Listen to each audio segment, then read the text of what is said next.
नगर परिषद का अध्यक्ष चुने जाने से लेकर पंजाब में दलित समुदाय से पहले मुख्यमंत्री के रूप में चुने जाने तक चरणजीत चन्नी का पिछले 2 दशकों में सियासत में लगातार कद बढ़ता गया है। पंजाब के रूपनगर जिले के चमकौर साहिब विधानसभा क्षेत्र से 3 बार के विधायक चन्नी 2012 में कांग्रेस में शामिल हुए थे और निवर्तमान मुख्यमंत्री अमरिंदर सिंह के नेतृत्व वाले मंत्रिमंडल में तकनीकी शिक्षा, औद्योगिक प्रशिक्षण और रोजगार सृजन व पर्यटन एवं सांस्कृतिक मामलों के विभागों को संभाल रहे थे।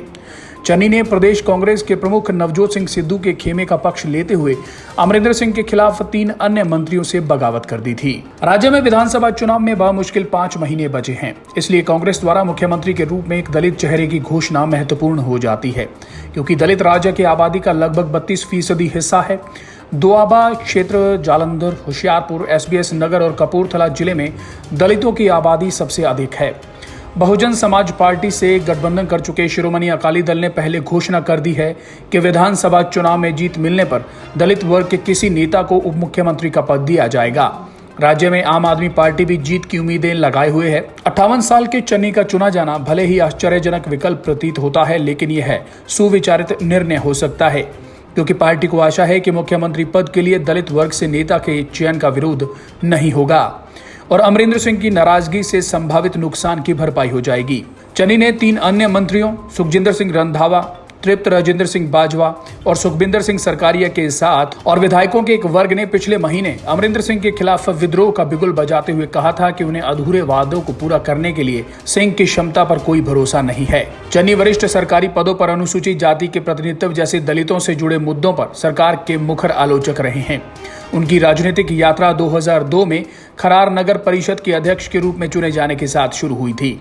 चन्नी ने पहली बार 2007 में निर्दलीय रूप में चुनाव लड़ा और चमकौर साहिब विधानसभा क्षेत्र से जीते।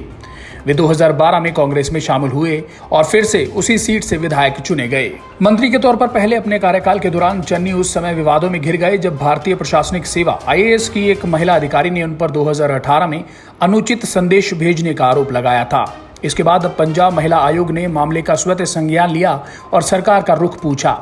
उस समय मुख्यमंत्री अमरिंदर सिंह ने चन्नी को महिला अधिकारी से माफी मांगने के लिए कहा था और यह भी कहा था कि उनका मानना है कि मामला हल हो गया है।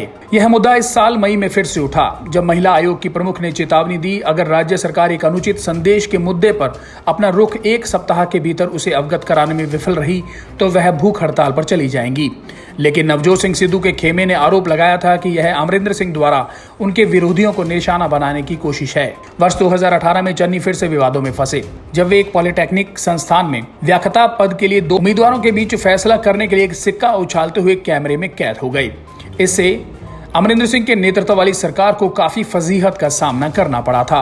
नाभा के एक व्याख्याता और पटियाला के एक व्याख्याता दोनों पटियाला के एक सरकारी पॉलिटेक्निक संस्थान में तैनात होना चाहते थे। चन्नी ने एक बार अपने सरकारी आवास के बाहर सड़क का निर्माण करवाया था ताकि उनके घर में पूर्व की ओर से प्रवेश किया जा सके और बाद में चंडीगढ़ प्रशासन ने इसे तोड़ दिया। चन्नी पिछली शिरोमणि अकाली दल भारतीय जनता पार्टी की सरकार के दौरान पंजाब विधानसभा के विपक्ष के नेता भी रहे। ब्यूरो रिपोर्ट, सच कहूं।